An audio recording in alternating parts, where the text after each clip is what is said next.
I mean, I went to Atlanta one time and the club was. We're live. Hello, it's Wednesday, it's Hump Day, and that means it's time for the conversation. Welcome, welcome, welcome. I'm Ashleigh Abbott. You know me. I'm joined tonight with my host. I have Caitlin. I have Marcus here. I have Michael. I have our new co-host Natasha, who started last week. And this week we have Tamar joining us. How's everyone doing? Good. I need y'all to be a little bit more livelier than that. How's everyone What's doing? popping? Yes, Amazing. Good. Yes. All right. Bless. So I want to introduce everyone, like our viewers and our cast, to Tamar. Me and him found each other on through social media, like everything else. We're also working on some projects, me and him together, and we're developing a friendship and a working relationship. And so I thought I would, and he's really crazy and on the rails, as he said, but I say off the rails. So I thought I would like to bring his personality into the conversation. I thought he'd be really good. So Tamar, would you like to tell us and the audience a little bit about yourself? Can y'all hear me? We can hear you. Okay, hey, what's up, everybody? How are y'all? Hi, this is my first time on here. Okay, so I'm from Dallas, Texas. Just a little bit about me. I am a photographer. Oh, I got a lot of jobs. I work in healthcare, social media content manager, whatever. Listen, whatever you think of, I can do. I believe in YouTube and Google.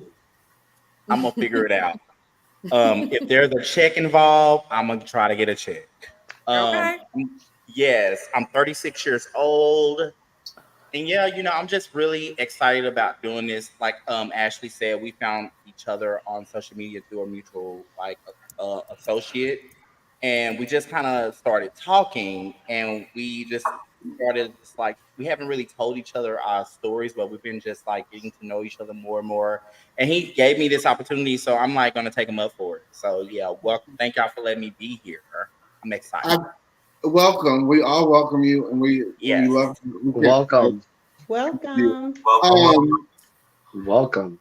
I've been trying to get him for a while, but his schedule did not permit to do on Wednesday nights. He had another job. So he was not free until November. I've been trying to get him for like 3 months, but it just didn't work. And now it's working. So when things And I work, guess right, and I think the cars always go into place the way it needs to be. Like the universe always works the way it needs to. There's just so much shit going on in the world right now, and I think this is my week to just come on and talk shit. So I'm here. Welcome. welcome again. So first off, let's start with you, Tamar. How was your weekend? I know you had a big weekend. Something happened. Would you like to tell us about that? Yeah, Sunday I got married. Yeah. Yes. So Aw. yeah, like Sunday made 5 years for us, and we decided to get married. In the climate of politics, the world is crazy. Is all crazy right now. We decided to, just tie the knot. He's older, and he came in the house one day. He was like, "We need to get married," and I was like, "Okay, let's do it." Uh, so yeah, it's just I think right now it's for me as a gay man, just protecting myself in all aspects of life. You just don't know what you're gonna wake up to tomorrow. I mean, next year, like we don't know what's gonna happen. So I just feel like they already overturned. Not trying to get political. They already overturned abortion. They're gonna try to overturn gay marriage, Texas. We're, gay we're, people in general. They're gonna try to put our ass away. So we're going to I'm talk like, about girl, it tonight. We're going to get into that tonight. Don't worry. yeah. So yeah, that's one of the reasons why. But we'll get into it more. But like, I can truly say he's my best friend. It's so hard finding someone you can just roll over in the bed and look at them and be like, oh, I like you. It's hard. I've been in so many bad relationships, but Yes. why not when you It's a find somebody blessing. you love? Yeah, when you find somebody you like, just do it and not try to go to any other aspects of life. So just that's all I can say. Well, congratulations. Thank you. Um, Congratulations. Michael, Thank you what so about much. Congratulations. you? How was your weekend, Michael? Oh, it was great. It was very relaxing.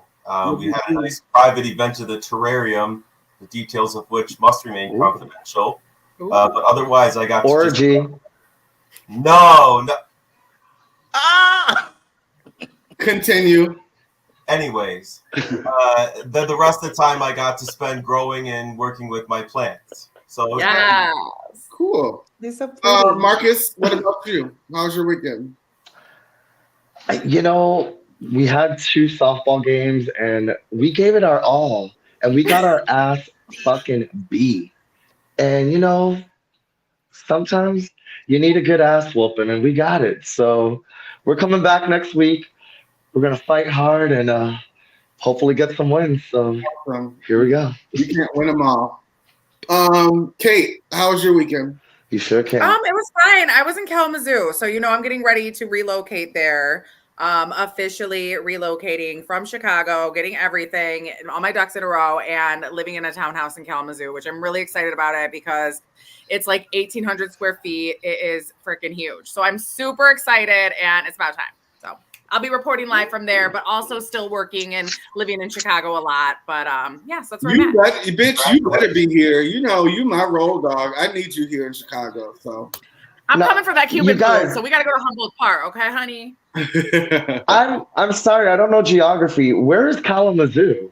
Kalamazoo is like 2 hours on the other side of the lake from Chicago. So it's like if you just go up under the Got you. Like South Michigan, Southwest Michigan on Lake Michigan. Got it, Ashleigh. Okay. Natasha, how was your weekend? My weekend was pretty good. It was just me recovering from COVID. So No. Oh my God. I know. It finally got me. So yeah, that's about it. So happy that I'm COVID free. Thank God. Yeah, thank God. So Thank you, Jesus. I don't know if you saw last week. I was in 3 states. I was in New York first. Yes. I was in South Carolina, and then I was in Georgia, Atlanta. So that in the span of 5 days, I was in all those places. So I got home. I flew out of South Carolina Sunday morning at 6. I fell asleep from South Carolina on the plane, they flew me to Detroit. And then I had to get on a plane from Detroit to Chicago. I fell asleep on that plane. And then when I got home at 10:30 a.m. I fell asleep. I got into bed. Hector said I slept till 5:30 a.m. the next day. Being 40, you out. Like it took me 2 days to recuperate from a 5-day trip. So that was what my weekend consisted of, and I've kind of gotten back into the habit now. I'm back home. I have to go out of town again this weekend. So just pray for me. That's a lot. It is a lot. So. Yeah, it is. We're praying for you, brother. You got this. Yeah. So let's get right into things. Congratulations are in order to Missy Elliott. She is the first female hip hop artist to be inducted into the Rock and Roll Hall of Fame. I think that's awesome. I think there's no other female hip hop artist more deserving of it. If I'm going to ask you all, but if there was the other one, I would say Lil' Kim maybe. But I don't think Lil' Kim is more as revolutionary in hip hop as Missy Elliott. I watched it actually live. It was on, I don't know, Hulu or something they streamed it on. And she performed. Paramount. Oh yeah. She performed and gave a good speech. She looks great. She looks like she's aging backwards. I don't know what's going on. But yeah. Marcus, what do you have to say about this?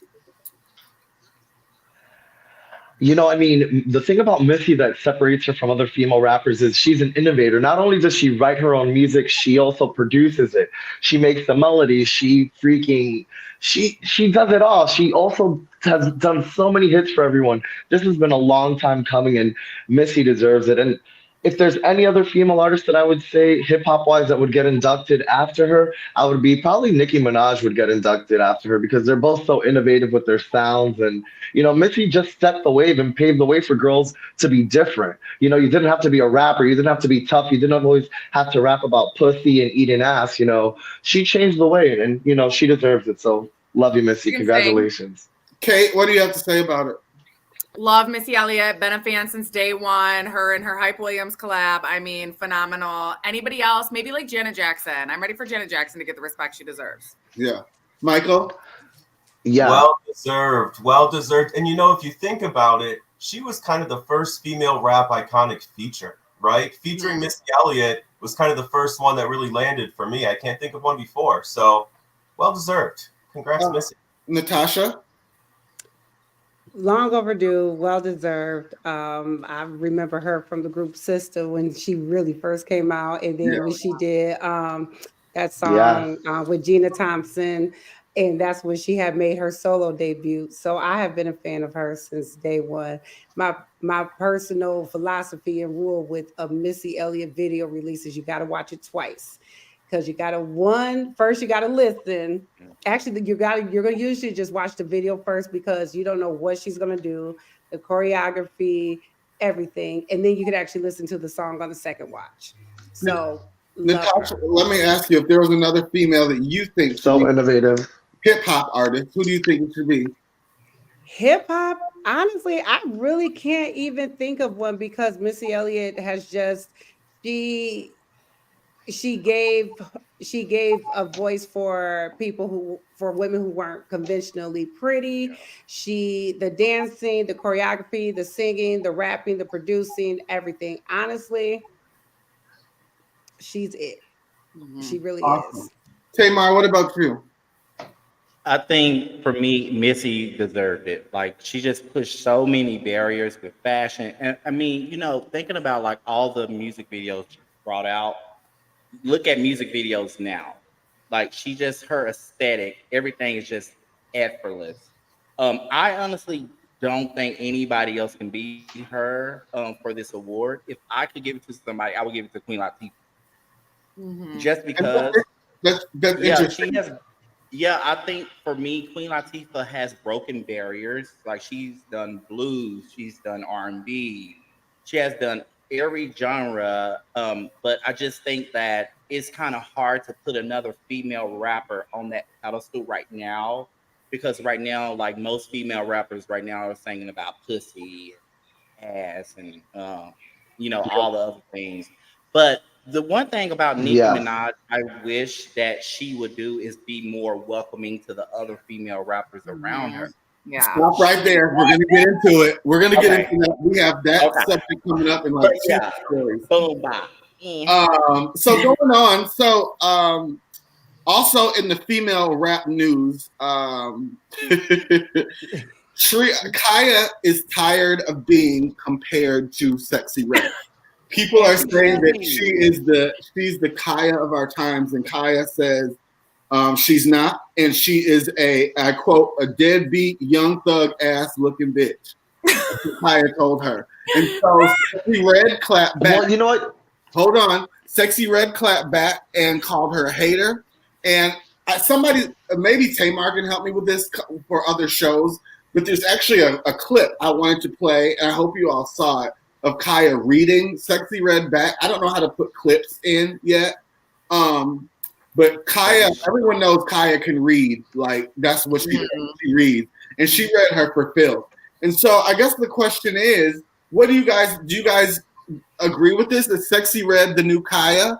I mean, Sexy Red, Kaya was talking about getting her ass and her back and her neck licked, but Sexy Red is actually talking about doing the licking and all that. So what do we think? Let me go with Natasha first. Okay, so I can't say I'm a huge fan of Sexy Red. However, there is really not that big of a difference between Kaya and Sexy Red. Even though Sexy Red has definitely like just ripped the envelope, not even pushing it, she just completely ripped it open. She is Kaya Trina, one of my favorite songs by Trina, Be All Right, is a super nasty song. Like, Sexy Red is not really doing anything new under the sun. She's not. Okay, Marcus. Ski!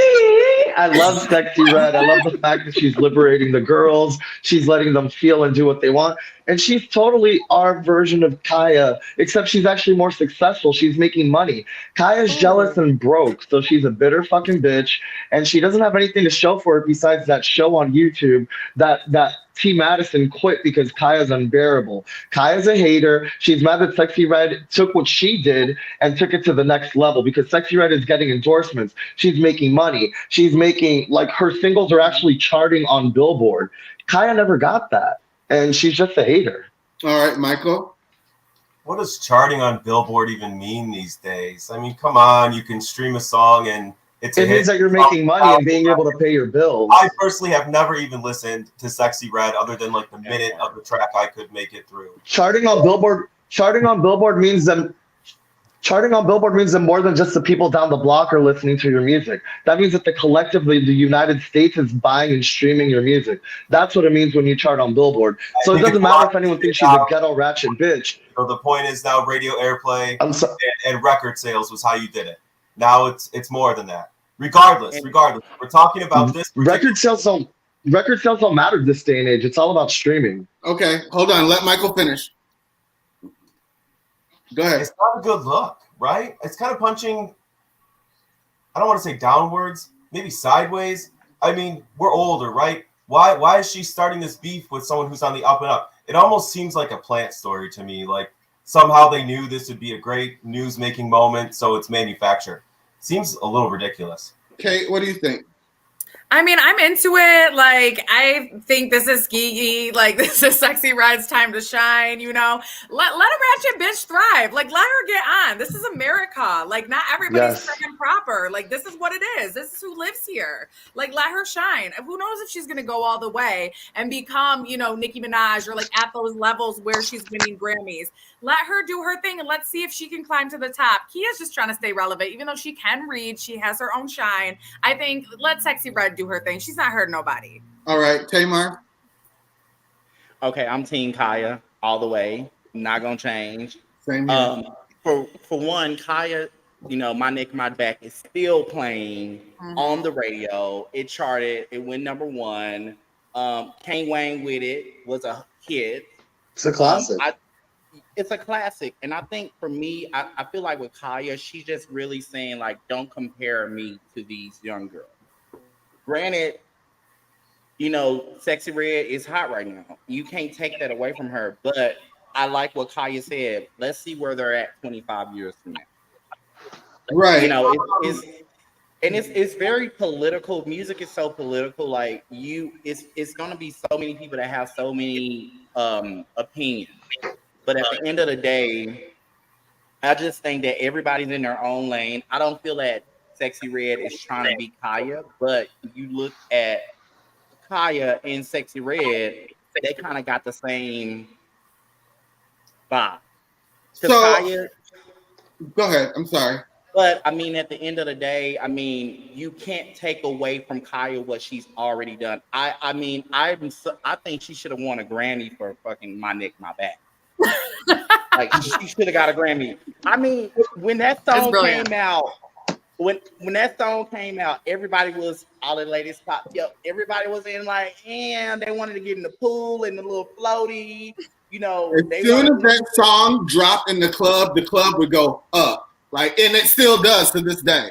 Still, Kaya Mr. Mark, she could honestly did a feature with Sexy Red. Okay. So she missed the mark there. We can't spend all night on this, but let me say this. First off, I had a rule. I told Brandy that I would never do a story about Sexy Red. I just can't stand her. I think she's the most talentless. Okay, I won't say that. She's nasty. She talks about having STDs. She talks about raw dogging. It's just, I think she should be a little bit more responsible in the day and age. I'm a Kaya fan. Kaya is very talented. She's written for Janet Jackson. She's written for a lot of people. She has a lot of producing credits that people don't know about. So she has some money coming in from those residuals. Like I said, I'm Team Kaya, like Tamar. I don't think she should be compared to Sexy Red. She's in a different lane on her own, and that's the end of that. So we will go on. Continuing with female rap, Nicki Minaj is also in the news. she's in the news for telling her fans she doesn't want them to fight anyone or bully on her behalf. So is this a little too late? The Barbs are known for being. Hold on, you guys. Hold on. The Barbs are known for being bullies online, for taking things too far, for name calling, for shaming people. So is this a little too late? Is this something to change her image for her new album? Marcus, what do you think? You know what? When you have a massive, huge, wild fan base like the Barbs, the Beehive, the Little Monsters, they literally wait for their masters to tell them what to do. Is it a little too late? No, because they're going to listen to her now. Should she have done it sooner? Absolutely. She should have called the dogs off a while ago because they are one of the most ruthless fan bases in the industry. But the simple fact that she did do this in time with her new album coming, it's totally a PR stunt. She's trying to soften her image. And, by telling them not to attack anyone, I think it's helping her be like her soft era. So is it a little too late? No. Should she have done it sooner? Yes. Tamar, what do you think about this Nicki Minaj news? Honestly, Nicki Minaj is a big ass. Can you hear me? Yes, we can hear you. She's a big ass bully. So it's like you can't tell somebody not to be a bully when you're a bully yourself. And my thing is, the gag about the whole situation is, girl, we know you're trying to sell these records, so now you're trying to clean up your act because you want a Grammy. And I don't think she deserves a Grammy. I mean, she's talented, but I think she just does not represent what female rap should represent. Like she's trying to be so embedded with herself that she won't pull other people in. And I think this is a thing that her and Cardi are just alike. Somebody said that they are just alike. I feel like Nicki Minaj could have took Cardi and molded her and gave her what she needed to become like Nicki. But Nicki's so consumed with not letting somebody on her level that she's not even giving other female rappers the opportunity to, prosper in what rap music should be all about. That's why I love Missy Elliott, because Missy Elliott took other female rappers and gave them an opportunity. That's not true, Ellen. I feel like Nicki Minaj is acting like she said Lil' Kim was acting towards her. She's getting her just dues, I think. Marcus, you were going to rebuttal that, and then I'm going to go to others. What? He got to get his mic. You know what? I feel that. No. You know what? I feel that Nicki Minaj gets a bad rap because she always defends herself and she always speaks up for herself. So, granted, you got to remember, all these girls came out of the rips talking shit about her first. She doesn't go on the attack unless they go on the attack first. She actually even let Cardi be on Motorsport. If she was a real hater, she wouldn't have let her be on that track at all. I don't think that was her decision, but so, Kate. Justice for Nicki and her reputation. This album's going to go #1 and she's going to get that Grammy. We'll see. Kate, what do you think? You know what? I think that the situation has kind of been downhill with her ever since she married a boy that had like the shady past and like the rape conviction and whatnot. But all I'm gonna say is I wish I had someone to handle all my apps for me online. Like, you cross me one time, I'm just gonna unleash all my little people at you and they're gonna take care of you, and I can just sit there and look pretty and not even have to say anything. So I would love that. So kudos to Nicki, girl. Let them rip. Like, let them go. Let them cuss everybody out. You can put something in their ear and be like, well, this bitch is fucking blah, blah, blah. And let them bully and take over for you. I love that. Okay. No face, no case. You're all good. Let the bar handle it. Yeah. Natasha, how do you feel? I just want to know, where was this energy when everybody was coming at her husband's accuser? Because that lady legit feared for her life. She did not have the same energy. And so now, like, she saw how the Grammy pretty much slipped from between her fingers.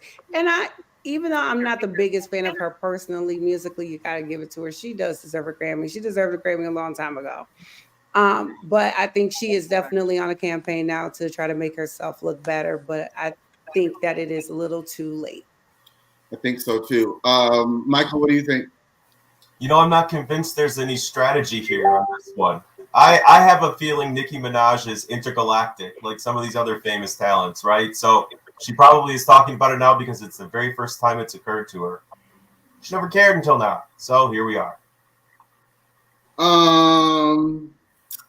I think Nicki Minaj. Well, everyone knows this music industry thing is a game you have to play. And a lot of Nicki's peers who vote for the Grammys and who are going to give the Grammys to, like Missy Elliott is on the board.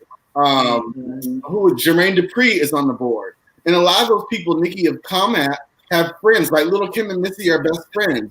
Jermaine Dupri and Little Kim and all these people go way back. So it's a game you have to play. There's people that you are hating and talking about are voters. So I don't know. We lost Marcus. I think he's going to go out and come back in. But let's keep on with our female rap story. So Lauryn Hill's in the news. Everyone knows Lauryn Hill is if you're going to see a Lauryn Hill show, you know that it's not going to, if it starts, the ticket says 8, she's not going to come on stage till 10:30 or 11. Everyone knows that. So I don't know why everyone's acting new when they go to her shows. So Lauryn Hill's in the news for saying, you guys are lucky I'm even, in quotes, you guys are lucky I even get on the stage. And so people are feeling some kind of way, like they pay for babysitters and hotels and new outfits, and they think she's kind of being cocky. So what do we think about this attitude? And yeah, basically, what do you guys feel? Michael, what do you think about this? Listen, she's not wrong. No one's done it like her before or since. So, to the extent you want to have this ultimate diva behavior, she's earned it, right? A bad look, you already know you're rolling the dice when it comes to her. So she just said out loud what we've known all along, I guess. Natasha, what do you think? She has not earned it with that one solo album. Okay, yeah, she got the Fugees, but that one solo album, she would have to see me if she made me waste a kid-free night because she decided to show up 2 or 3 hours late. I would be pissed. I would never pay for a ticket for her ever in life. She has no right. Look at how humble Missy Elliott is, getting inducted into the Rock and Roll Hall of Fame. Look at all the stuff that she has done. Lauryn Hill has done a fraction of that with her one album. But can I say something really quick? I'll go to other people. I went to Renaissance and the ticket said 8 o'clock. Beyonce did not hit that stage until 10:45, and nobody said nothing about it. No one has said anything. So I think it's a double standard sometimes. Because she doesn't do it at every show. A diva is just going to come out when a diva comes out. Sometimes it's not their fault. Sometimes it's their entourage. Sometimes it's the sound. You never know. Yeah, but this is a regular thing with Lauryn Hill. This is a constant thing with Lauryn Hill. If you check Beyonce's record, if you check Renaissance's record, Beyonce actually came on time for most of those shows. She had technical difficulties when she didn't actually show up to those on time. Now, it's a constant thing with Lauryn Hill. She just does not show up on time. And she just showed us that she doesn't give a fuck. And I think it's a total disrespect for fans that are like saving their money, looking forward to it. Some people fly out to go see this woman. And the fact that she's like, you got to remember, some of these venues have curfews. If the curfew's at 11 o'clock, they got to close the venue at 11 o'clock. So if that hoe comes on at 10 o'clock, she's only giving you an hour concert. That's disrespectful as fuck. And her fans are going to be like, you know what? They're going to start getting tired of it. And she's going to start doing like the amphitheater with like nobody there. So she really needs to get a grip on who the fuck she is. Michael, what do you think? Listen, like I said, this is nothing new when it comes to it's like going to the casino, right? You roll the dice on these tickets. Maybe you get a show, maybe you don't. If you do, it's going to be great. If not, well, you've got a good story to tell. And I think that's always how it's been with Lauryn Hill. It is what it is. And she does have talent, by the way, Natasha. So I never said she doesn't. She is very, she didn't say she didn't. Very talented. She is gifted. I never said she doesn't have talent. However, she's being disrespectful to people's money. And that's the problem. More than one good album. She's talented. She just can't tell time. Most people would kill for one good album. It was like the Fugees. I mean, come on. Praz is in prison right now, so we ain't getting another Fugees album. Okay, Tamar, hold on. Okay, Tamar, what do you think? Girl, listen, listen, Lauryn Hill, you ain't Beyonce, exactly. And girl, you ain't gonna be up there singing like you used to from Sister Act. So, sister, get your act together. Because what's gonna happen is, baby girl, you're not gonna have no more fans, and your hair gonna be just falling off because you in there by yourself. So, girl, get it together. Like, and my thing is, like, if you hear somebody tell you y'all should be grateful, girl, you ain't a gratitude list, bitch. You is not a gratitude list. Like, girl, I don't need to be grateful for nothing. That's You are why I ain't not gonna entitled to my money. Yep. I'd rather go to Whataburger and get me a burger. And the way that she was so smug about it, and how she's like, y'all better be happy that I'm showing up to the stage. Bitch. We would get fired from our regular jobs if we showed up with that attitude. Well, ever since her choir concert and her mom, when her mom was in the crowd at the choir concert, she ain't never been the same. Remember how she was singing on stage and she couldn't finish her song because her mama was in the crowd looking at her crazy? That's why. She has trauma from that time. So, trauma. She's stunting. One of our other co-hosts who's watching, when her mom was in the crowd looking at her crazy. One of our other co-hosts, Brandy, who's watching, says, "I agree. Lauryn Hill ain't Beyonce. She ain't dropping hits like Beyonce." That part, girl. Lauryn Hill hasn't dropped a hit since 1998. Okay, but hold on. We ain't gonna do that because I hate when people say. Because what? Hold on. Let me finish. Hold Yeah. on. I hate when people say they haven't dropped a hit since this. Okay, so Michael Jackson in the 2000s, he didn't drop a hit since 1990 something. Right, but Michael Jackson also had a library of hits to fall back on. Relevant to music, he was still the king. Wait, no. Just because you don't I'm sorry. Every 3 hours or 3 years doesn't make you irrelevant. I'm sorry, but Michael Jackson was the king of pop because he actually had a catalog to fall back on. Okay. He had music to fall back on. Marcus, let me finish. I let you finish. So let me finish. Do that, Marcus. Hold on.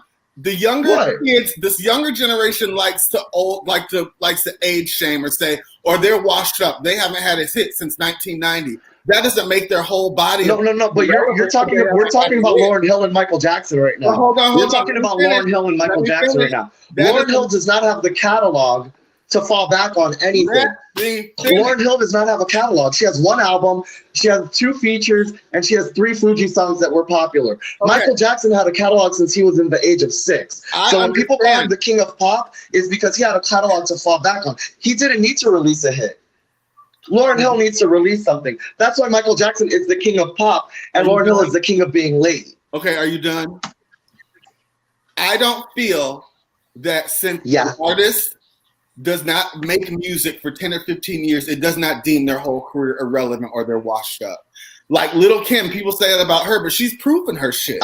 She's won. I think it does. She's won a Grammy. Are people still talking about Elvis? She changed female rap. She's won a Grammy. She's done it all. So what? Why is she washed up? That doesn't make her washed up. That doesn't make her more relevant because she hasn't had a hit. I'm sorry. I'm sorry. You broke up in that part. Can you say who was washed up again? I said that doesn't make her washed up because she hasn't had. I'm talking about Lil' Kim now. People say she's washed up. She has no more to prove. She's changed female rap. She won a Grammy. She's absolutely washed up. What? She's absolutely washed up. I don't believe that. She's absolutely. Lil' Kim is absolutely washed up. She's. Have you seen her perform recently? Have you seen Lil' Kim perform recently? She can hold a candle to what she used to do. But she's still out there. That deems everything. No, on the contrary, I love Lil' Kim. Everything she's done irrelevant. Why hasn't she done something relevant? Why should she? Why hasn't she done something relevant? What does she have to do? What does she have to do? Because if you want to stay, because if you want to stay relevant, you can't depend on your hit that you had in 1991. Okay. If you want to stay relevant and you want to continue to make revenue and make hits, you got to make new things. Okay, Tamar, what were you going to say? How many times can we sing Ladies Night? It doesn't matter because at the end of the day, when you see Nicki Minaj, you see Lil' Kim. That's the gag. Like, I mean, at the end of the day, Nicki Minaj is great. Why? Because they went to Party City and got the same purple wig? No, not that. But Nicki Minaj is great. But I just wish Nicki Minaj would give Lil' Kim her props. She gives everybody else their props, but she will not acknowledge that Kim has been a prominent example in her rap career. Agreed. So I don't feel like that's the thing. Like when artists aren't bringing out music, I don't disagree that Lauryn Hill is irrelevant because Misunderstood album is epic. I still And play that album. you cannot discredit her. But yeah, she is horrible. She's horrible. She's a horrible artist for saying what she said. But we can't discredit people for what they've done work wise. But Just no like one's discrediting her. like She look at Lil Kim. You can't discredit Lil Kim. Yeah, Lil Kim hasn't had a hit, but guess what? Lil Kim doesn't need another hit because if you look at all her catalog that she brought out from the in the past, it speaks for itself. And Absolutely. Okay. and also look at artists now. Look at female artists now that all I mean, I don't care who you are as a female artist. If you do not credit Lil Kim, you a hater. And Nicki Minaj is a hater. I'm just being real. Point But blank. I'm so And we have to move on, you guys. okay. We're going, but we're gonna come back to this. You know we will. Speak in the same breath. So people are saying that we need a Mount Rushmore of R&B or I guess R&B / pop. So people are saying Michael Jackson, Whitney Houston, and Prince, of course, would be in the Mount Rushmore of music. But Usher thinks that he should be included in that lineup, and people are looking at him and like, I don't think so. So, Natasha, what do we think? Should Usher be included with Whitney, Prince, and Michael? This one's a hard one for me, but I think honestly, in time, yes, Usher could be up there. But this whole Mount Rushmore thing is also generational because for Right. me, as a true lover of music, like James Brown will be on there, there will be so many other people on there. So I think with due time, Usher would definitely be amongst the greats. He is great. He is great. But I think, of course, as time goes on, he will definitely be amongst the greats. Marcus, what do you think? You know what? I'm gonna have to agree with her. It's definitely a Mount Rushmore generational because every generation has their goats. They have their people that really stood out and paved the way for R&B and for that decade and for that specific time period. I think for our time period, Usher should definitely be included in it. I mean, he's got an endless amount of catalog. I mean, we sing his songs still to this day. We're still singing You Make Me Wanna. We're still singing Nice and Slow.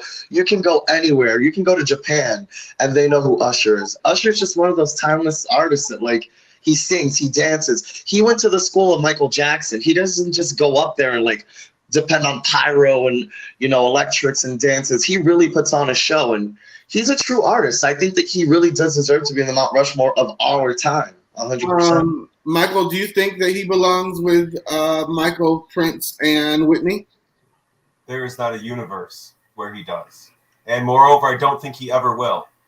I think there are so many more people who are more talented than he is. And that's not to say he's not great. I like Usher, right? There are some bops from back in the day. But let's be real. Stack him up against some other talent. Look at Chris Brown. He was much more talented until his career was derailed by the things that he did. So, I mean, Usher's fine, right? It was more pop than anything else. No, absolutely not. No. He has more R&B hits than pop. Hold on. Kate, what do you think? I think Usher's more talented than Chris Brown. I don't know. I like Absolutely. his voice better. Absolutely. He's been doing it. Chris Brown doesn't even write his own music. I don't know. I'm gonna give it to Usher. I think Usher for the longevity. I mean, he was 15. Absolutely. He was 14 or 15 years old when he was doing that. He was born to do this. His name is Usher Raymond. That's so unique. I don't know. I'm here for him. He's the king of Atlanta. I'd give it to him. Tamar. He is the true king of R&B. Tamar, how do you feel? I don't like Usher. I'm just being real. I'm not an Usher fan. He doesn't do anything. He don't move me. I don't think I agree that he needs to be generation. I will put him next to Brandy, Beyonce, and somebody else. I would not put him next to Whitney. I will put Mariah Carey next to Whitney Houston, Prince, and Michael Jackson. But Usher, I would too. No. It's a no for me. I'm gonna pass on that one. No. But yeah, he's talented. You can't take away from what he has done for R&B music. But yeah, I just don't think he should be up there. I think if they're gonna do a Mount Rushmore, they need to really, really think about the artists and give people credit. Think about what they have actually contributed to music. He has done a lot of things, but yeah. Brandy says she agrees with Kate. He's been doing it for decades. Okay. And he's contributed way more than Chris Brown to music and any other current R&B artist. Okay. So everyone has their little thoughts. Let's go on. So our next story, we've talked about this a couple times on this show. This everyone knows this is my girl, like my real girl. I love her down. Nene Leakes is in the news again. A fan asked Andy at BravoCon this last weekend, would him and Nene Leakes ever, I guess, rebound, like, get their relationship back to where it was? And he commented by saying, anything's possible. But a couple of years ago, Nene Leakes asked Andy not to talk about her, and he'd like to respect that. So a lot of people thought that was telling. A lot of people thought that was a hell no. And then the fan asked, well, what about the peach? And Andy said, anything's possible. What do we think about this? Real Housewives is in shambles right now. The Atlanta part of the franchise. They got less than 600,000 viewers average episode when they used to have up to 2 million viewers per episode. It seems like the franchise, ever since Nene Leakes has left, has died. So what do we think? Does Bravo need Nene back? They absolutely need her back. The thing about Atlanta is they don't have an anchor currently on the show. The girls don't like each other. They just come in and clock in to work. You can tell that they have a disdain for each other. And when it's like your real job, when you don't like your coworkers, you're not going to produce good things at work. And these girls genuinely don't like each other. They're just going to clock in. When Nene was there, it was fun. It was light. Yeah, the girls used to, they used to read each other, but it was all out of love at the end of the day. And I feel since the girls don't genuinely like each other, the chemistry is not there, and it's reflecting with the viewership. The viewers see that, hey, the girls aren't having fun. And when the cast isn't having fun, us viewers aren't going to have fun. So Nene definitely needs to come back, and they need to just revamp it. Take out Candy, take out all the girls, bring back Nene. I mean, I'm sure Atlanta has some beautiful, amazing, prominent women that are married. Let's get some real wives back on the show. And that's what I think is missing. We need some wives on Real Housewives. Tamar, what do you think about it? Candy Girl. We do not need Candy Girl. Listen. No. Nene sit down with Carlos King and all the other so people good. she's been talking to. Baby have been getting more ratings than Atlanta House. Yeah. And I love her pillow talk. I just think that when you watch the show, obviously you can see who was the queen bee because everybody attacked her. She had her moments. I mean, just her going through all the downfall of what Greg went through, just showing all that. And I just think that she got a bad rep because emotionally, bye Cam Zodiac. We don't need you back here either. No party for the party.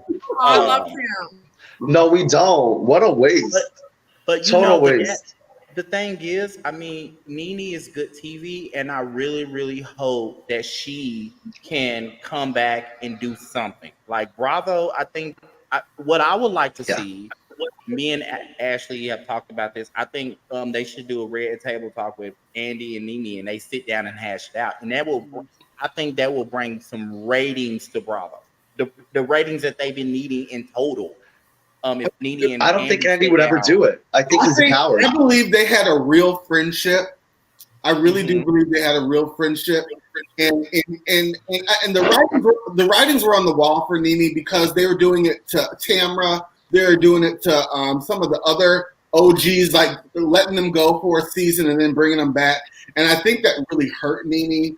And I think I love her, but I think she took the wrong road. I think if she would have just been quiet and sat still for a while, I think everything would have been okay. But you can't tell people how to do it. But the thing is, when you're quiet, then you're not setting the tone for what's not right. And I feel like she needed to do that because I think, granted, everything got taken away from her, but look at all the stuff that's happening now. Like, I feel like she's going to come back. I don't know how she's going to come back, but I think she's going to come back. And I feel like she needed to set the tone for what was going on. Like, she was like, okay, this is going on. Like, gotta treat. I'm sorry. Brandy says, remember when Kim lied about why she was wearing wigs? Okay. I'm sorry. Kim is a mess. Natasha, how do you feel about this? Oh God. So as much as Nene kind of got on You my see, I nerves towards miss the those end. days. Those are the days of Atlanta Housewives that I miss. Yes. Hold on, let Natasha finish. Go ahead. Yes. As much as Nene kind of got on my nerves towards the end, she is definitely an anchor. She is definitely a staple. It has not been the same. As much as I do love Candy, it is time for her to go. I think they also need to bring Portia back. She It doesn't did bring not. shit to the show. Love Portia. No, Portia needs to come back. And I also believe that Love Andy's Portia. response was not a hell no. I think that it was actually him saying that he was open to it. Whenever Nene feels comfortable with it and whenever time, makes that happen. So it honestly sounds like the door is open. I honestly don't see Nene staying away too long. I think that this is something that's going to come back together eventually. So they definitely need to do a revamp at Atlanta. It's horrible. Can I ask you a question, Natasha? Mhm. How does one come back from suing a network? That is very interesting. Like if you sue your Dropping the lawsuit. if your employer fires you and you Mhm. sue them, how do you go? Mhm. How do you go back to that? I mean, of course, there's going to be a lot of lawyers behind the scenes talking about what can be talked about and what can't be talked about. I'm interested on how long that case is sealed, where they can or cannot talk about it. But I think, like you said, they actually had a genuine friendship. So I think that kind of changes things, and I think that there are some feelings there. I think that's why Nene had her feelings so hurt when she was released, because there actually was a genuine friendship there. So I honestly, it does sound like though that Andy's leaving the door open. Michael, I would love to see her come back. Me too. Michael, what do you think? I think something about this makes me a little sad, right? I really respected the decision she made to file that lawsuit and the things she put out there. She stood on principle and she paid a price, right? I mean, she's been blacklisted for years. And I think now we're in a spot where Bravo needs her, so they come and crack the door. And, is she going to go back? I think that's a real discredit to her talent. Honestly, I think Bravo needs Nene more than Nene needs Bravo. And she really hasn't wrapped her head around that just yet. She could find her own spot somewhere, executive producing, making hits like Natalie Nunn. You know what I mean? Something like that she's suited for. Michael, being a lawyer, I always like to refer the law stuff to you.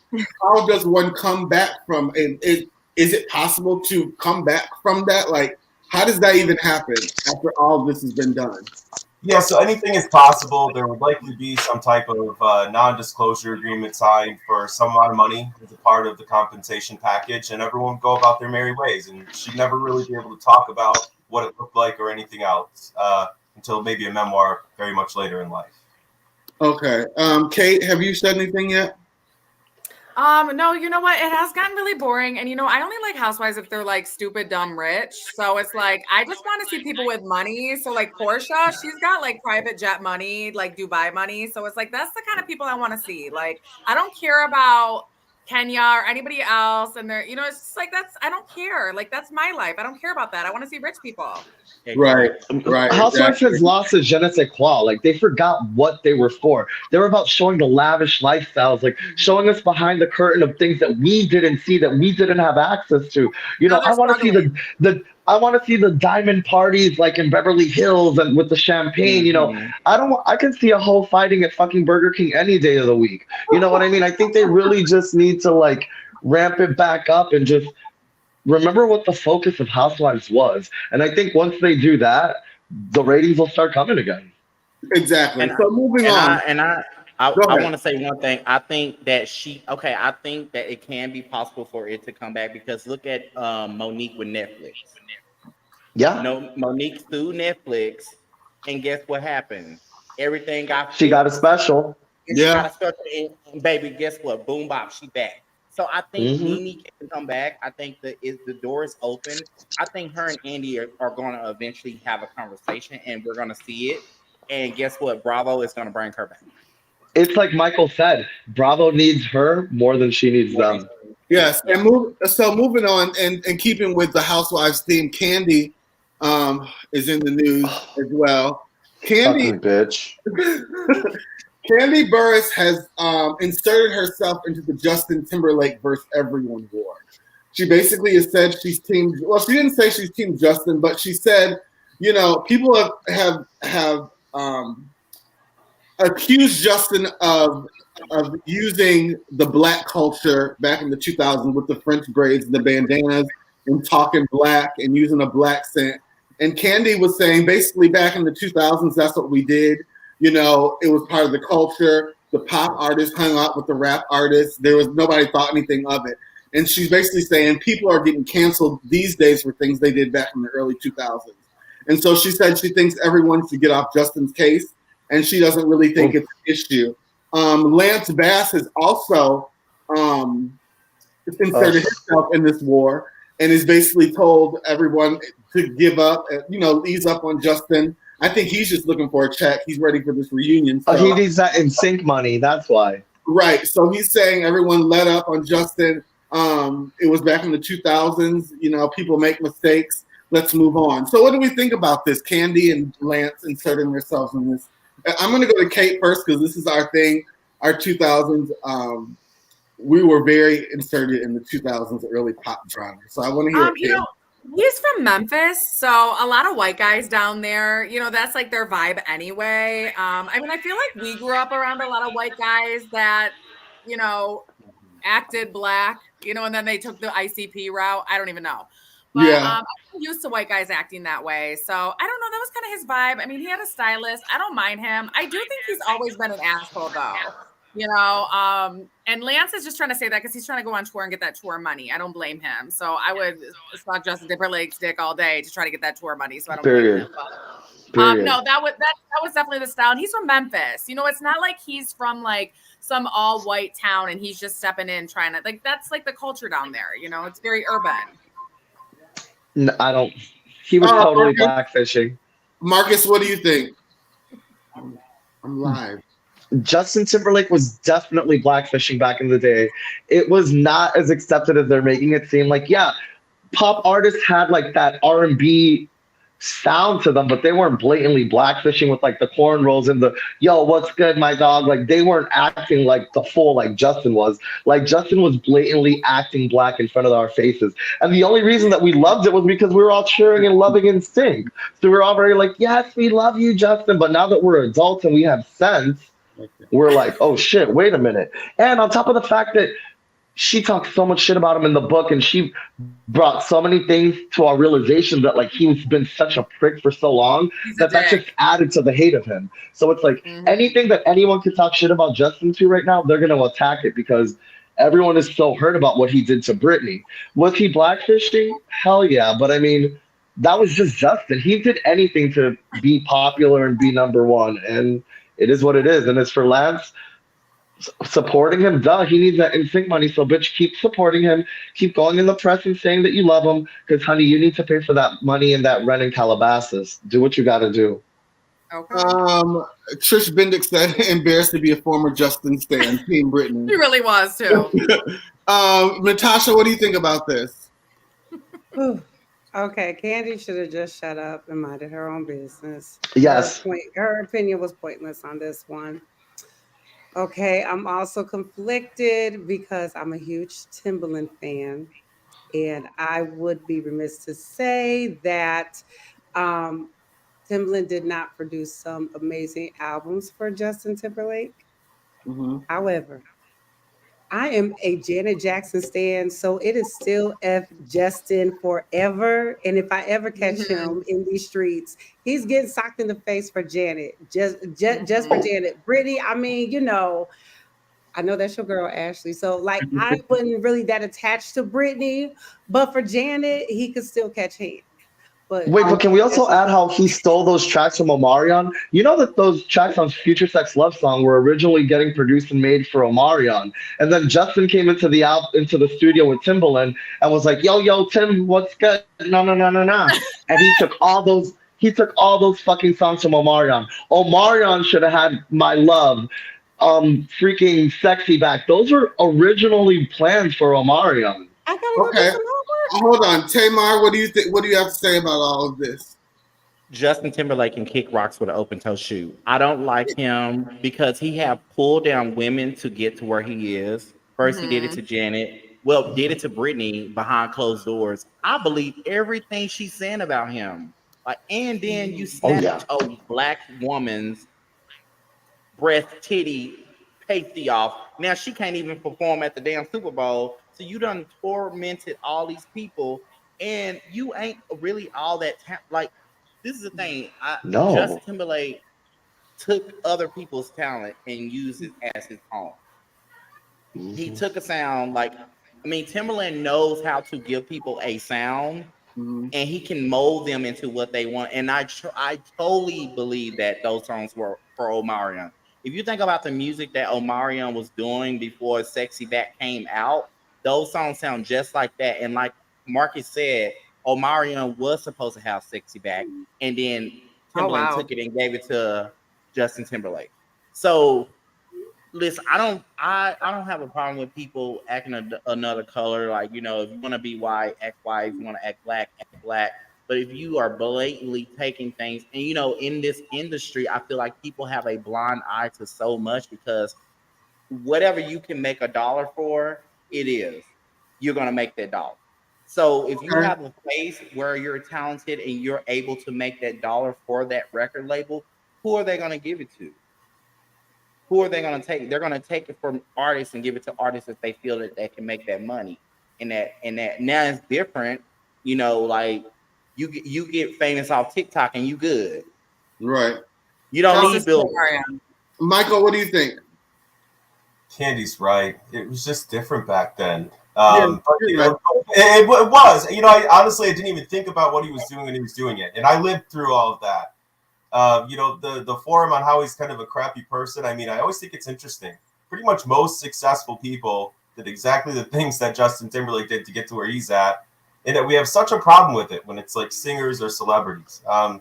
You know, he was really slickly produced, and he got to where he got, and broke some people's backs along the way. Kind of stinks, but it was different back then. Better, dare I say? I don't know. That's a conversation for a different. Okay, so let's move on. Let's change paces a little bit. From pop music to politics, people are saying Joe Biden should not run in 2024. He should drop out and let someone younger, someone more youthful, have the Democratic ticket. Hillary Clinton was on The View today, and she, in quotes, she said, if Trump were to win in 2024, this man means to throw people in jail who disagree with him, shut down legitimate press outlets, do what he can literally to undermine the rule of law and our country's values, she tells the co-host. Hillary Clinton thinks Biden needs to stay on the ticket. He has what it takes to defeat Trump. You know, people said this about Obama after his first term, that he was down 5 points. He wasn't going to win Michigan, and he came out on top again. So I don't know what everyone's political thing is on this show. We haven't really talked about that. What do we think about Biden running in 2024? Let me throw this to Michael first. How did I know this was coming my way first? Listen, what do I think about it? I am very unexcited. But I think Hillary's point is true. Who could fill the gap here to stop Trump? You know, there's not a lot of household names left in the Democratic Party that have kind of a decent appeal to an older skew. Young folks will get excited about whoever, but guess what? They don't vote. You know who votes? People as they get older, 40 and over, 60 and over, right? Those are the people who are going to swing this election. They will vote for Joe Biden. Am I excited he's, you know, at his age and doing this again and clearly seems to be displaying some type of decline in faculties? Not really at all, right? But I'm even less excited about whoever could step in and take his place. Can I ask a question? Yes. Do you think people are afraid of Joe Biden, or do you think people are afraid of his successor, a black woman becoming president, if he were to win and step down? So obviously They're way there's more always afraid of a racial element in play on this. There will. But I think Kamala has enough kind of negatives in her column. Putting that aside, if you really listen to how she interacts with the world as our vice president, she doesn't always do the greatest of jobs in terms of preparation wise. She misspeaks on key issues, and just that's why they don't trot her out as much as I think she thought she might have been.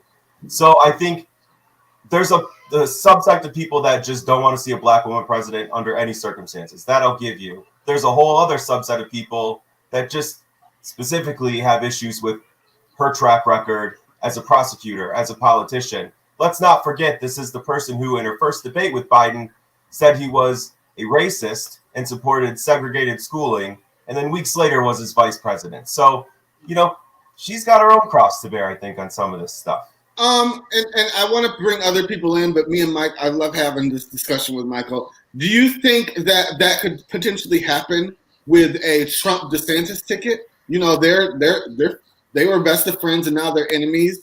Do you think we could see that? Trump DeSantis. I don't see why Trump would do that. He's too petty and vindictive. I think DeSantis would crap his pants of joy if Trump ever even asked him to do that. It will be Trump as the nominee unless they put him in prison. And it's looking like a Trump-Biden rematch. So let's see what they have to get us to the polls 3 or 4 months before the election. All right. Natasha, what do you think about this? I'm over the two-party system. And the Democrats have been very lazy. They have not had anybody really that I can think of that's become a household name, that's become a potential pick besides Biden. So at this point, even though the same things were said about Obama, I think that the circumstances are different because no one's actually really excited about Biden. People were actually excited about Obama, even still in his second term. There was still some excitement around him. It's not the same with Biden. So honestly, I am nervous that Trump might be doing another term. And you know what this means if Trump wins the term 2024? That's another 2 terms. That's another 8 years because he's not consecutive. Right? Am I right, Michael? No, he only gets 8 total, even if it's non-consecutive. Really? So he can do 4 and 4, but not 4 and 8. Right, correct. Thank you for answering that for me. Thank you. Tamar, what do you think about this? Oh my God. I mean, we need a vacation from fucking politics. I think we need a fucking vacation from their ass. They all old as fuck. They all need to go. They need to go take some melatonin and go to bed. Girl, it's I just think there's just so much going on in the world right now that we as him as people in this country don't even know which way to turn. We got the wars, we got this, we got Trump, we got everything just so chaotic now, and every other country's just laughing at us. And I agree with Natasha that I think just people are just lazy right now. There's just so many no one's just really getting to the basics of what this country needs right now. And so what does it look like if Biden wins again? We know what it's going to look like if Trump wins, but if Biden wins, is he going to be at a podium and then fall out and die? That's the things that we need to think about. He can't even speak correctly. I would love for him to get up there one day and just be standing there and not fall down the stairs. But that's the reality.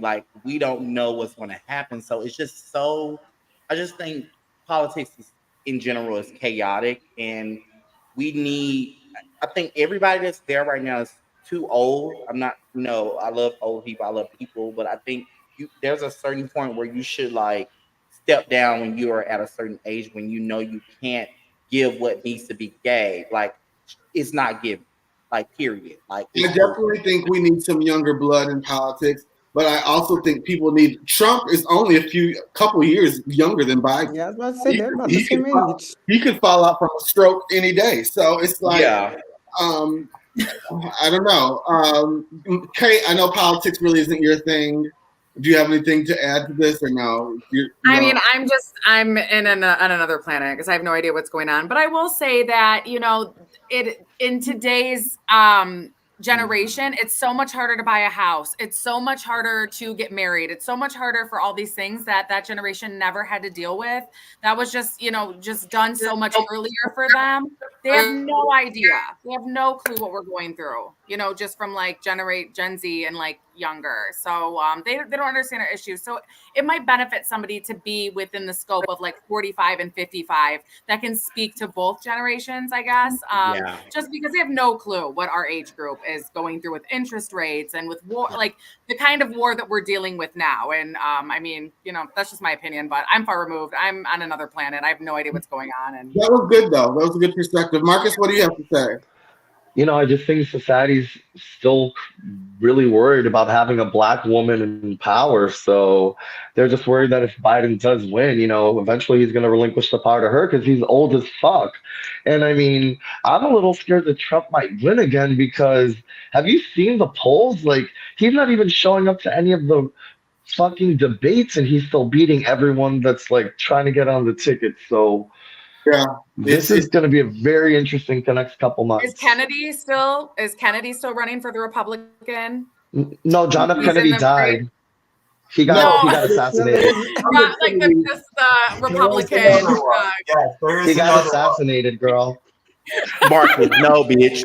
Marcus, she not talking about him. We know he got shot in Dallas. I love me a Kennedy. Michael, okay. Hold on, everyone. Michael, educate everyone what she means by Kennedy. Yes. So there is another Kennedy running for president. He's running as an independent. An early poll shows him as a fairly popular pick for the moderates. So we will see how that affects the race for both Biden and Trump. Okay. What's his name? John? I think it's John. It's a J name. John Jack. Well, he's got my vote. Okay, so it's time to jump to Fashion Files, my favorite part of the show. Yes. You guys, hey, honey. This is out for people out in the world. There was so many fashion events this last week. I couldn't just pick 10. So I think I have 20, 17 or 20. And then I think I might do another show tomorrow or Friday, just a Fashion Files show, because there were looks I wanted to put on here. We don't have the time. We would have had 50 looks here tonight. So there was the BravoCon, the CFDA Awards, Diddy's birthday party. There was just so many big fashion events. Kim Kardashian Skims line thing last night. So I picked out some of the best and some ones. So let's first go. Our first look is who is this? This is Luz. I cannot pronounce her name. I would say her name is Elle Cash, and she's wearing Jean Paul Gaultier. Wow. What do you think about this? Kate? I love JPG. I love it. I have a ton of vintage stuff by him. I love it. Great. I love that. That's like a blazer as a top. Yeah, that's cool. I love the Rick Owens boot she's wearing with it. It makes it fresh and different. Marcus, what do you think? You love it or hate it? I love it. It looks like a work of art. I think it's beautiful. I think she's wearing it well. Her skin looks so beautiful with that white. I love it. Yeah. Tamar, do you love it or hate it? What do you think? I love the dress. I love the boots. I don't like the hair. I think the hair should have done something different. For me, I think the dress is just a work of art. So you want to showcase that art piece.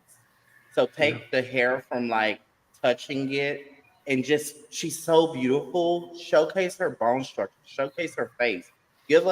She should have did something up just like a little bun or something. Just something simple, because that art piece that she have on is just giving what needs to be gay.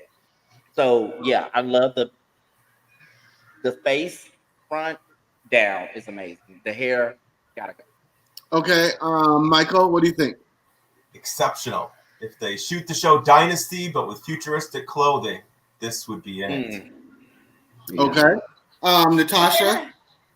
I love the optical illusion because at first I thought it was on her shoulders, but then I had to keep looking at it and I see it's like the whole front of the of like a blazer. And it looks like it's strapless. And I agree with Tamar that the hair is competing with it a little bit. I think a bob would have done very well with this dress too to Okay, really showcase the dress, but it's beautiful. Yeah. awesome. Okay, next we have Troy. I think his name. How do you pronounce his name? Is it Troy Sivan, Sivan? right? Troy Yeah, Sivan. Troy Oh, Sivan. I love him. Yeah. Troy Troy Sivan. Sivan. Yeah. We have him in Versace. I love this. Mhm. I Yeah. love it. I love I it. love a razzle dazzle. It's retro. It's Studio 54. It's giving me everything I love. Marcus, what do you think? You know, it really goes great with his album. His current sound is very like retro dance pop. Mhm. And you know, it's really just going with the vibe that he's giving. And I mean, I love the fact that the kids have a queer guy that they can look up to that's like, you know, wild, crazy, and free. And I love this kid and I think he looks great. So it's a love for me. All right, Kate, what do you think? You know, I'm not a huge fan of like the high waist and that like long like waistline, that long zipper. Like, miss me with that. But I love a sparkle. I love a razzle dazzle. I love that sass. I don't really know. I hate when people have belt loops and they don't have a belt through it. So I feel like that was a missed opportunity, Donatella. But other than that, like, I love that. Like, I think it's fierce. All right, Tamar, what do you think? I agree with Kate. I think the look in total looks amazing. I love him. I actually saw him live. He's an amazing performer. Yes. Yeah, no, he's sick. He came to Dallas. He's from Australia and he's Love that. so Oh, he talented. is. Okay. Yeah, but I think a belt should have been on this. It's missing a piece. Yeah, that's sending me. And so if it would have had a belt, like she should have gave something bulky. Like I would have put like something bulky right there in the middle, like something like Donatella. We need a piece right there in the middle of that belt loop. But other than that, he's so phenomenal. Like he's serving it. He looks like mint chocolate ice cream. Honey. He looks good here. Like made me want a bowl of ice cream. But yeah, he looks good, and I love it. I just think it needs a belt. All right, Michael, what do you think? Oh God.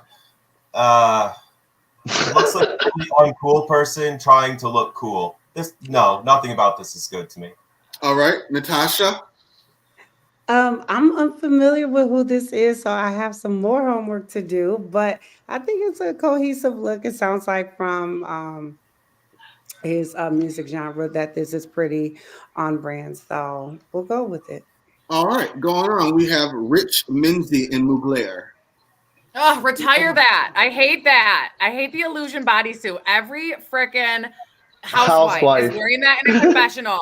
And put an end to it. I love Mugler. So hot. I love the jean version, but retire that. I'm so done with seeing it. He looks great. Great legs. Just otherwise, I'm so done with it. Everybody did it. He should have made limited edition and called it a day. Okay. Marcus, what do you think about it? I mean, she literally, yeah, I don't. She said everything I wanted to say. Sorry, Every I was attacked. housewife in every franchise has this bodysuit.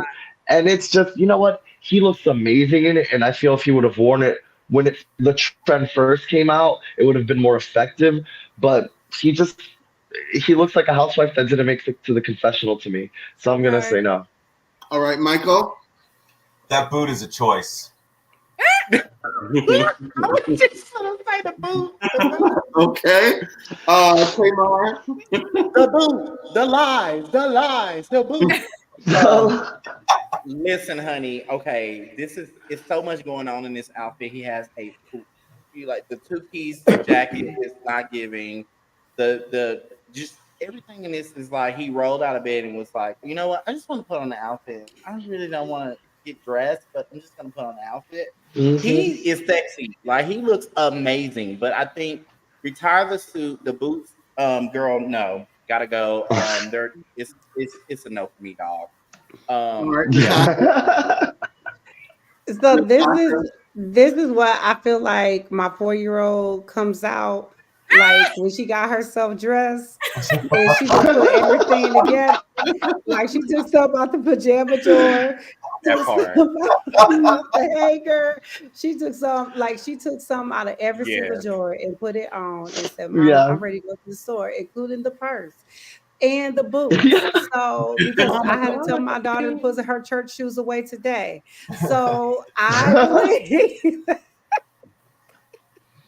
yep, I believe my daughter could put together a look like this. All right. Yeah. Going on, we have Wiz Khalifa and Celine Love from it. Mexico. He's so cool, so sleek, so street yet so hip. Like, I feel like he can do no wrong in my eyes. Anything he wears, the thing I love about his style is like he wears the clothes. The clothes doesn't wear him. He can wear anything and he wears it. He makes the piece his own. And I just appreciate him. And he's a pothead, so I always love that. So it's a yes for me. All right, Kate, what do you think about the Celine look? I actually love that. And he's a tall guy and he has a nice physique and, he's very interesting and he does look great. And, he's matured a lot. I'm looking at him and I remember when he was like early 20s. And I mean, just looking at him now and he's kind of giving Dennis Rodman, but I do like, I think that's, I love cowboy boots. Those cowboy boots with like the spur I love that. What do you think down there, Dallas? Isn't that hot? Is that what they're doing down in Dallas? Because I'm living. Let me tell you, I love me. Is that what they're doing down there? Yeah. Let me tell you, I have a pair of red boots like that, but mine are red. But let me tell you, he's giving me all kinds of Rick James, like old school Rick James. Like I love it. Yes, hot. I love that. Thick. And Yes. I love the I love a metrosexual with edge. Yeah, Yes. the mesh top under the jacket is just giving the illusion of tattoos. I And love he's like got this body. whole look. Yes, and this whole look is just epic. Like he's not trying Yes, to honey. do extra. He's just being 10 inches. himself. If you go back and look at Wiz Khalifa, he always give this stylish look, and it's just cool. And I like the baseball cap. You can't go wrong with a He's throw fly. cap. So, If my man was Very. wearing that, I would be sucking dick all night. Oh. Okay, Michael, what do you think? How do you follow up after that? No, listen, he looks like a rock star. He looks like a rock star. He looks cool as hell. So Okay, Natasha. Piggybacking off of what Marky said, Wiz gives the clothes personality. The clothes take on his personality. So he wears the clothes don't wear him. So I have to say this. I love this. Okay, I'm glad that was well received. Thank you. moving on. I had to put my girl in here. Monica is wearing Balenciaga. Oh Lord, I'm not even saying anything bad about Monica, so I'm just moving on. Okay, Kate. I love the dress. I love it. I mean, she has a great figure. Love that. I like the dress a lot. She's been wearing Balenciaga a lot. Michael, what do you have to say? It looks a little cheap. That's the best I can do. Okay, Tamar. pass. Okay. It's a flop for me. All right, Natasha. Cute. Okay, going And on. Monica usually comes on point. Yeah. Like she Yeah. usually kills it. She has Is that like a Halloween look for her? It's Yeah, maybe like it's a little party city, right? yeah. Yes. Yeah. Okay, moving on. We have Mariah Carey and Balmain. Ooh. Oh, yeah. Oh, bitch. Okay. Ooh. Yes, honey. All right, Can I go first? go ahead, Natasha. This is the best she's looked in a long time. Mm. This is the best she has looked, like body wise, the clothes, everything. This is the best. This is probably the best I've ever seen her look, honestly. Okay, yeah, I agree with that. I don't know if she's got a new stylist or something, but she has been coming out with some looks. Kate, what do you think about this Balmain look? I probably would have opted for a different color shoe and like her heels kind of hanging off a little bit, but that happens when you're walking sometimes. Obviously, this is a motion shot, but she does. She looks very sharp. Her figure looks great. Yeah, I love that. I mean, maybe I probably would have put a little Sally Hansen leg makeup on those legs to, match the rest of the skin tone, but she looks good. That's a beautiful dress, a blazer. She doesn't look completely comfortable to me, but yeah, maybe just a different shoe, but I love it. I love that look. All right, Michael.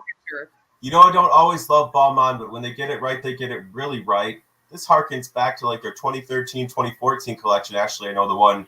I know you know the one I'm talking about because it was in all the K-pop videos back then. Yeah. I love this look. I think this is good. I think this is really good. All right, Marcus. You know what? This is showing that I don't know shit about fashion because I actually don't like this look. I think it looks really tight on her. She looks uncomfortable, and I don't think it fits her right. Like, I feel like she looks uncomfortable. I don't like this look on her. She does look uncomfortable, but I do love that look. I do. Right. I think it looks good on her. Tamar, what do you think? I love this look. I think give me a thigh-high boot. Like, give me a thigh-high boot. I think a gold chain thigh-high boot would go great with this because she have the gold chain in the front of the dress. I think take away the cardigan, like throw that away. Give me a thigh-high boot. Give me sexy Mariah. She does look uncomfortable. She's like, I'm posing. But we need and I think she's just getting ready for her album to just drop for Christmas. No, this is a Christmas time. But I think a thigh-high boot, take away the cardigan. Yeah, take away the cardigan and give me a thigh-high boot, and I think we good. Okay, and just to let everyone know, we have like 10, 15 more looks to go, so let's just say what we think and move on, okay? Next look, we have Lori Harvey in Fear of God. I like this. You know, I like the baggy boys. That's Lori Harvey? Wait, no. I'm sorry. Joan Smalls. Sorry. Okay. Joan Smalls in Fear of God. Kate, what do you think? I love Jerry Lorenzo, so I'm really sorry, but I don't like the big suits on women. I like a silhouette. So, I mean, she's beautiful. She looks amazing, but I love the jacket. I love a trench coat. The color's beautiful. Beautiful color. She looks rich as fuck, but I don't like that huge wide leg pants. Not my favorite cut, but Jerry Lorenzo is a zaddy. I saw him at Whole Foods once and I was like, Okay. Michael, what do you think? So if we look back on past episodes of this great podcast, I never have nice things to say about oversized, but tonight is the exception. This one is exquisite. This looks so expensive. If I saw someone wearing this, male or female, anywhere, I'd be like, I'm going to know you, and you're going to take me somewhere, right? This is the look. I love it. All right, Michael, what do you think? Marcus, what do you think? You know what? I'm with Michael on this one. I love this look. I think it looks so rich, so posh, so clean and sleek. I mean, I think she's so beautiful. She's wearing it with such confidence. I love it. I love this look. All right, Natasha? She's beautiful, and I'm too broke to have an opinion on this outfit. All right. I know you're not. Tamar? I love this outfit. I wish the top would have been a corset. Okay. Ooh. Moving on. We have Kim K in Balenciaga. Beautiful. Kate, what do you think? Oh, beautiful. She loves those those gloves. I'm not a huge fan of that, but I mean, for where she's at, she's obviously somewhere very elegant. But I mean, Kim kills it. It's beautiful, great silhouette. The dress is gorgeous. It's different for Balenciaga. It's Balenciaga. It's just a different from them. It's very glam, like old Hollywood with the gloves. So yeah, she looks beautiful. I love the slick look. She looks, her skin tone looks beautiful. Marcus, what do you think? I think she looks, classic Kim K. She's been wearing those gloves a lot, I've also noticed. But, I mean, I think she looks beautiful. I think, she's finally found her own style outside of Kanye, finally. So I think she's finally coming into her own as a fashion person. I love the team that she's with now. I love it. It's a great look. All right, Michael? Yeah, I'm not always the biggest Kim fan. This is nice. I wish the photo wasn't so heavily edited, but I think it's nice. Natasha? I hate Excuse when me. I have to give props to people I don't like, but I gotta give it to her. She looks good. Okay, Tamar. Tens across the board. Yeah. All right. All right, moving on. So we have the Hilton girls. They're all in Versace from head to toe. Kathy, Paris, and Nikki. I love it. I think it's tens across the board. I love the platform Kathy has on. Nikki looks good. Paris kind of looks basic, but Kate, what do you think about the Versace looks? Yeah, I'm into it. I mean, I love Versace. I love it on them because they look like Donatella, you know. I mean, Kathy looks a little out of place. Like they could have contoured it a little. They could have cinched that jacket in for her. Oh, it's a long jacket. Okay. Yeah, I mean, it's age appropriate for Kathy. So I'll give it that. But they look beautiful. They look like supermodels. They're super tall, skinny. They look like Donatella. I want those bags. Those are hot.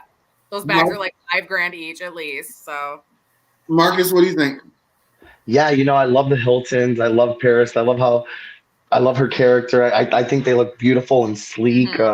Nikki looks really beautiful. I haven't seen her in a while. she looks great. Kathy looks age appropriate. I think the three of them look great. Michael? This is great. I mean, every little detail was thought of here. Even if you clock the 2 shades of pink on Nikki, the 2 shades of green on Paris, or the silver green. I mean, every perfection. Tens across the board, as you said. All right, Natasha? They look good. That shoe on Kathy is just throwing me a little bit, but it's age appropriate, so I'll let her pass. I love Kathy. Okay, Tamar? You know what, baby? They are giving me just all kinds of options. Like, yeah, it's like just want to stop them up with a biscuit. Like they look good. All right, good. Moving on. We have Tom Sandoval, and he has McQueen blazer and Urban Outfitters skirt and boots. Here we go. He needs to get out of here. He thinks he's Johnny Depp or something. I don't know. He tries way too hard. It is not it. Yeah, he's got to go. I'm not for him. He tries so hard. Like he lives up to his asshole character on the screen. He totally missed it. This was at BravoCon. He missed the look. I mean, he's got a beautiful body. He's a handsome guy. But whoever's styling him is missing the mark. Like, baby, we don't wear those skirts anymore, baby. Come on, get it together. On the boot? Probably. But did I not tell you guys we were going to start seeing more guys just start wearing skirts? Yeah. It's great. That's fine, but he is not the one. Michael, what do you think? I think he looks like he would smell if I was up close to him. Yeah, he is giving that. He's giving like no deodorant vibes. All right. Yeah. Natasha, what do you think? The first thing that came to mind is stop trying to make fetch happen. He drains me. Okay, Tamar. You can't sit with us. That's all right. Okay. Thank you. Moving on. This look was kind of controversial. We have oh god, let me get my list. We have La Roche and Luor. He was at the CFA Awards. This is he is what's that girl? Zendaya. Michael, I'm gonna go to you first. What do you think? Okay, so I get where he's going with this, so I can respect it. There's nothing that looks like this, but doesn't it look like he's wearing a diaper? I was just saying if he wearing a fucking Depend. Yes, something about. I think maybe it's a bad photo. I want to like it. It's close. Okay, Kate, what do you think? Oh no, he looks terrible. Like he is that's awful. His hair, everything. I like the design. I think that's very cool. It's new, it's unique. But other than that, it's just not for him. Like he's not pulling that together at all. Okay, Marcus. I don't think he was the right guy to showcase this specific silhouette. Right. I feel like it looks like a diaper. It's the hair is just. It looks like he took one of Beyonce's old wigs. It's just a no for me. Okay, Natasha, what do you think? I think he's wearing Kim Zolciak's old wig. That hair needed to be pulled up in a bun. Don't be naughty for the party. Like he needs to be on stage with George Clinton in Parliament. Like it was so close, just so far though, just so far. Yeah. Okay. Tamar. If you guys, I saw this look. If you guys actually see him walking in the silhouette, it looks really cool. But he does look like he's wearing a diaper, and I think he should have wore like a faux hawk, like a real cool mohawk. Get his hair Ooh. up, and I think something other than that, like just I would have just did all black under that, and that would have been like a just cool silhouette. Mohawk all black, but yeah, you can't comfort him because he's kind of like a icon in the fashion world. Like he's Okay, moving on. These are all looks from the CFDA Awards the other night. We have Lala and Saint Santera. Love. Hey, Hated it. I love that. I think I she hate looks it. so hot. I love that. I love that collar, that choker. I mean, she looks like a Playboy bunny, so it's costume-ish, but I mean, she looks hot. Like if I saw her at a party, I'd be like, damn, she looks good. She's beautiful. well, you know, and the CFDA Awards is kind of it's a costume-ish Right, award. right. So it's people go out for this. It's I like want to wear that. That actually looks really fun. it's like the Met Gala is the prom, and the CFD Awards is the homecoming. So Yeah. oh yeah. Marcus hated it. Michael, what do you think? I love this. I mean, let me just say, this look is very difficult to pull off. It would read cheap, I think, on most red carpets if it wasn't pressed the right way or even just a stitch was off. And she looks so good. So this She is great. does. I love it. All right, Natasha. It looks really good. And now that you gave me the context for the Yeah, now I like it. awards, now I really get it and I really appreciate it. And I love that color. That's a very unique color and it looks really, really good on her. Okay, Tamar, what do you think? Baby, she's giving me all kinds of peanut butter. I love it. I'm tasting. All right. Moving on, June Ambrose was also at the CFD Awards in Marc Jacobs from head to toe. I love this look. I absolutely love it. It's best dressed for me at the CFD Awards. Kate, what do you think? Kate? It's not. I don't like it. I don't like it. I've seen her do so much better. Okay, It's not for me. It's not my taste. You know, I don't understand it. I know that it's a costume gala type thing, but I don't know. It's a miss for me. I don't think it's done right. Okay. Mike. Michael. Ashleigh, I see what you are seeing. This is great. All right. Tamar. I love it. Yeah. Natasha. I'm in the middle. Okay. I'm undecided. Moving on. Serena Williams was the what am I trying to say? The recipient of the night. Like she was the star winner. It was held in her honor. She's wearing Tom Brown. I don't ever think she looks good. I think this is a mess. It looks like garbage bags blew up with leaves in it. I think she needs a new stylist. Kate, what do you think? I think she is paying homage to Missy Elliott for making it into the. You know what? I just Super think duper that fly. she has such a different. I don't like to just go along with beauty standards, like European beauty standards. So I always want to give it to Serena because like I look at her and I just look at her muscle tone and I look at everything she's accomplished and I look at her face and her facial features and I just want to support her and uplift her. And I think she's beautiful. And I just never want to just assimilate to like whatever European beauty standards that were imposed on me without my consent when I was young. So I'm going to give it to her. Yes, I think Mother Tom Teresa. Brown is so innovative.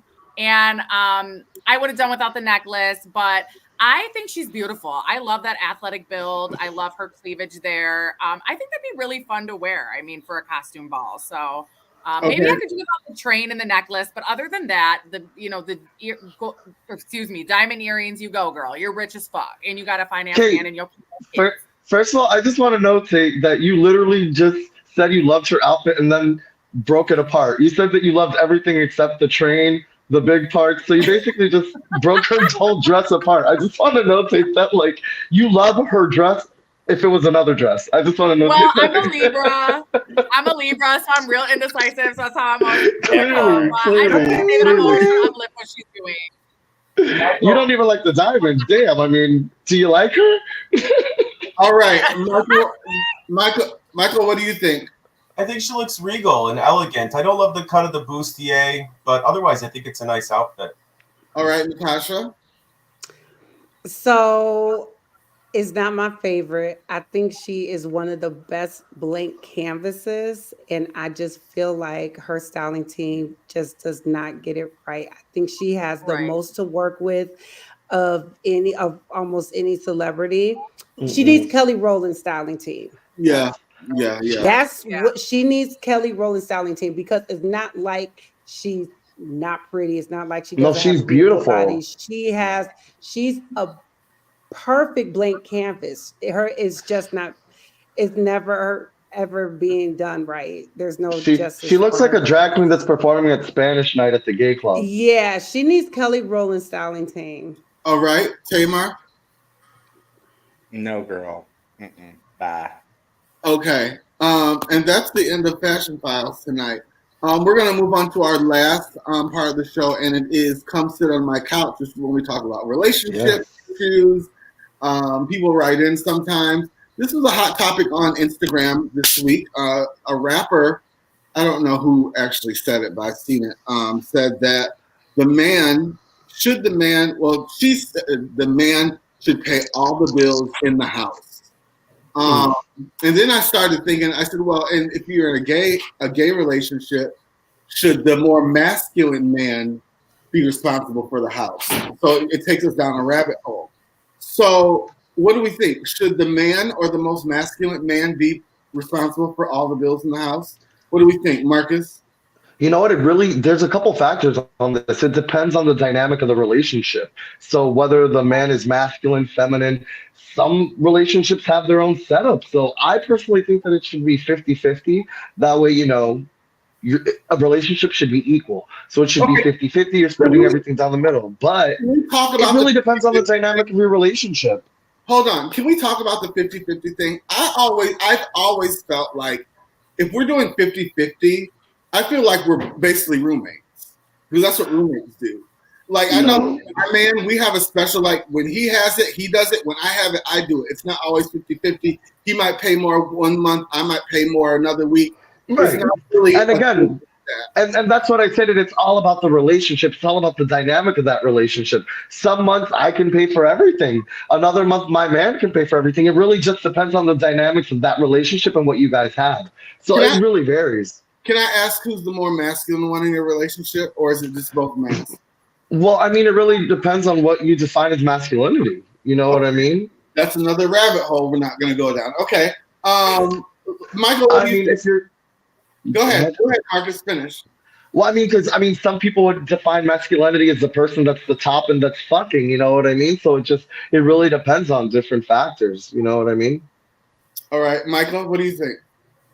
So I think if we take like masculinity out of the equation, whoever the head of household is and whatever that looks like, yes, they should be a provider. That's how I was raised. That's how I lived my life. That's not to say that your partner shouldn't earn and can earn as much or whatever else. But I'm saying you as a human, if that is the role you're taking on in a family unit, then yes, you need to provide. Absolutely. I also think this can be a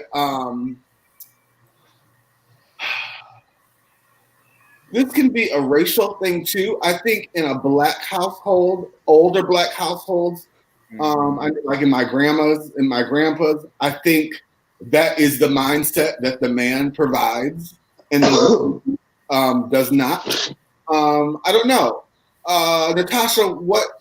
What experience do you have with this? Because you're in a heterosexual relationship, so So my husband typically pays most of the bills, and then I do pay some.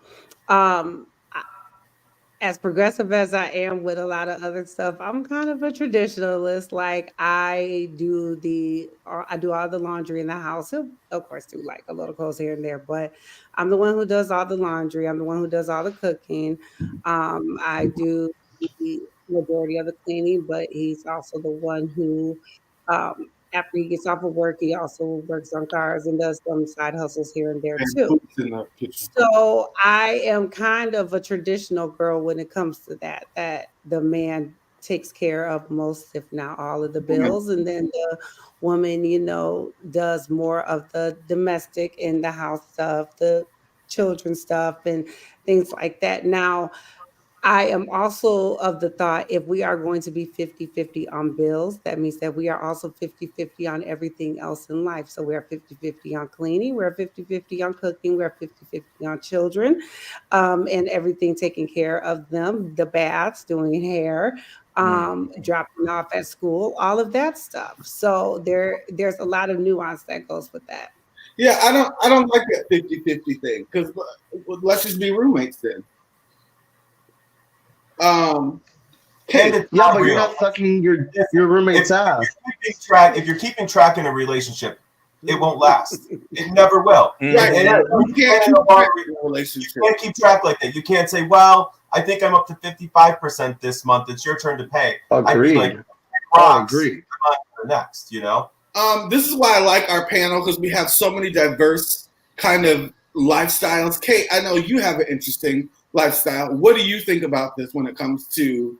Well, I made the mistake when I was living when we were living in California together. I made a lot of money, and we split it 50-50 just because the income that we were both bringing in was, we were making really good money. So we were both just like throwing down together. But now that I have a baby and I can't work and I'm taking care of a toddler, like, no, you're paying for everything. Like, I'm gonna pay for Netflix, fine, $15.99, cool. But you're paying for everything else while I'm raising your fucking baby. So you better I'm not throwing ass your motherfucking way. You're right. I'll throw this out. He is paying. Yes, you are paying that fucking rent. You are the primary leaseholder. Okay. I got you. Okay. Yes, Tamar, you just got married. Well, you've been with your partner for years, but you just got married. So what do you think about this? I think whoever can take care of whatever, do it. When you're in a relationship, especially if you want to be in a successful relationship, you can't really look at like, well, you did this or I keep tabs, because sometimes there's just certain things I can't do that you can do, and I'm gonna go over here and do what I can. So I just know, like, for me, I do shortchange him. Like, I'll leave the cabinets open, or I don't wash the clothes all the time. So it's just like, you have to, when you're in a relationship, you need to know your partner and you need to know what you can and can't do. And I've been in so many relationships where I expected the person to do certain things and I did it and I did not. I wasn't successful. But this relationship, I can truly say that we don't really think about what we've done. We just do it, and we just on one accord. Like, we're a team. Now we don't do the money thing. We don't have a joint account. We just pay bills and whatever needs to be paid. And like, hey, what do I need to do? Or what do we need? And that's what we've done. That's another rabbit hole I would love to go down, but we don't have time tonight, about joint accounts. Oh, I would love to get into that one. I would love to too, but we'd be on here another 2 hours. I wish we could go there. We can't right now. But that's interesting because I know with me and my man, we'll like I said, like 1 week he'll say, okay, I have it. And the next week I'll say I'll have it. And then when he's short 1 week, I'll give him some money. When I'm short 1 week, he'll give me some money. Yeah. It's just like it's kind of rhythm. Yeah, it's a relationship. It's a rhythm we had to find. It didn't start out like that. But because I'll be honest, when, as an actor or artist, some weeks, some months are really great. Some years are really bad. So when we first got together, Hector had to hold me down a little bit. I moved back to Chicago. I didn't have work. So for like a year, 2 years, he was holding it down. Now that I'm back making the bag, we do we switch off. And that's no secret.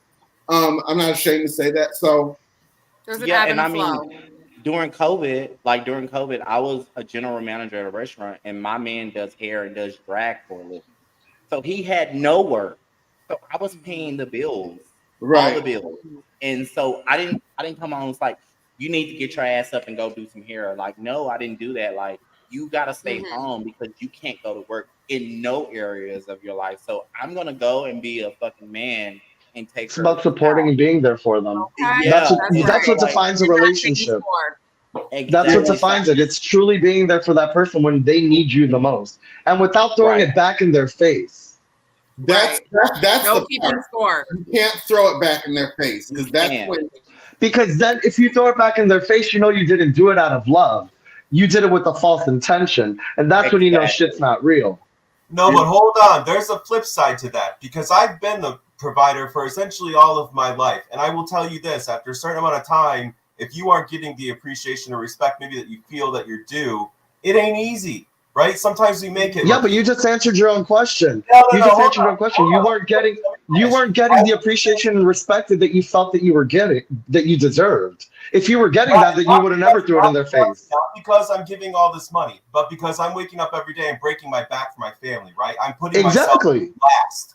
And I think that needs to be honored in a certain way. And if you are the provider, absolutely.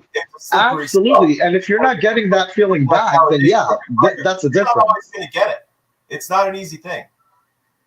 I agree with you. If you're not getting that feeling back in an emotional way, then yeah, for sure. I agree.